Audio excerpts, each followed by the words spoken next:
It all started on a cold October night when three friends, Arjun, Samir and Ria, were driving back from a weekend trip in the mountains. The highway was empty, the fog was thick, and the road signs were barely visible. Arjun was the one driving, complaining that the GPS had stopped working an hour ago. Samir joked that this was exactly how horror movies began, but his laugh didn't last long. Up ahead, the road split into two. The left road looked normal. The right one was dark, narrow, and covered in fog. Strangely, a wooden signboard pointed to the right, but the paint was faded and unreadable. Ria said they should go left, the safer-looking one, but Arjun insisted the sign must be pointing toward the town they were heading for. Against their better judgment, they took the wrong turn. Within minutes, the atmosphere changed. The tall pine trees on both sides seemed to close in, forming an arch over the road that blocked the sky. There were no birds, no wind, only silence. Samir rolled down the window to check if anyone was around, but a cold shiver ran up his arm as if the night itself touched him. Ria begged Arjun to turn back, but the road behind them had somehow vanished into darkness as if swallowed by the forest. A few minutes later, the headlights caught a man standing in the middle of the road. Thin, pale, and unnaturally tall. His clothes looked torn and his head hung downward as if broken. Arjun hit the brakes hard. The car slid and stopped just inches away from the figure. When the man slowly looked up, his eyes reflected the headlights, completely white.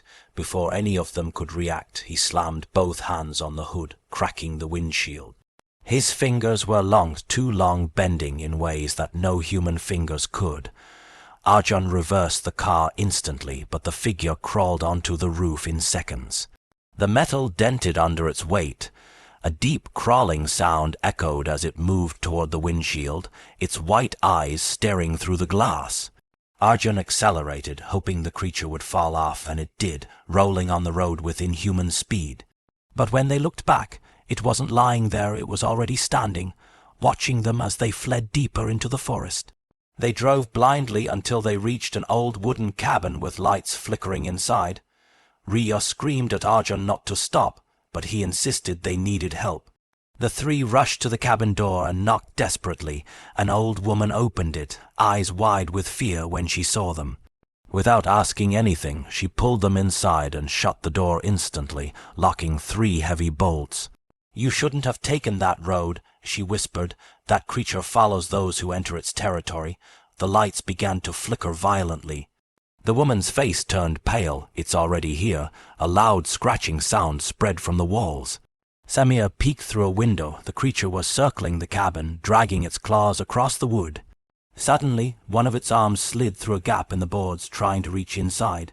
The old woman handed Arjun a rusted lantern and shouted, "Light scares it, keep it away." As Arjun held the lantern toward the window, the creature hissed and retreated into the shadows, but soon the lantern began to dim. The creature's silhouette reappeared at the door, pushing against it until the entire frame shook. Suddenly, the cabin floor cracked. The creature wasn't trying to break in, it was digging upward from beneath. The old woman screamed for them to run through the back door. They sprinted into the forest, hearing the creature tear through the cabin behind them.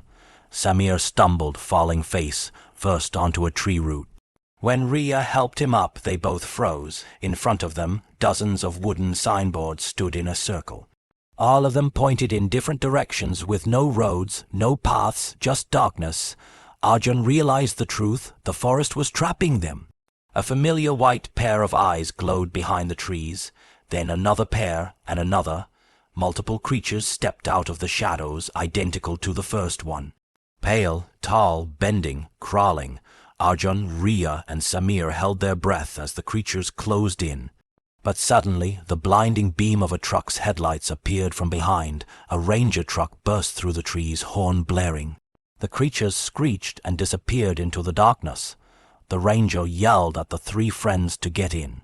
They didn't waste a second. As the truck sped away, the ranger explained that road wasn't in the map. It hasn't existed for 20 years, not since the forest claimed it after the accident.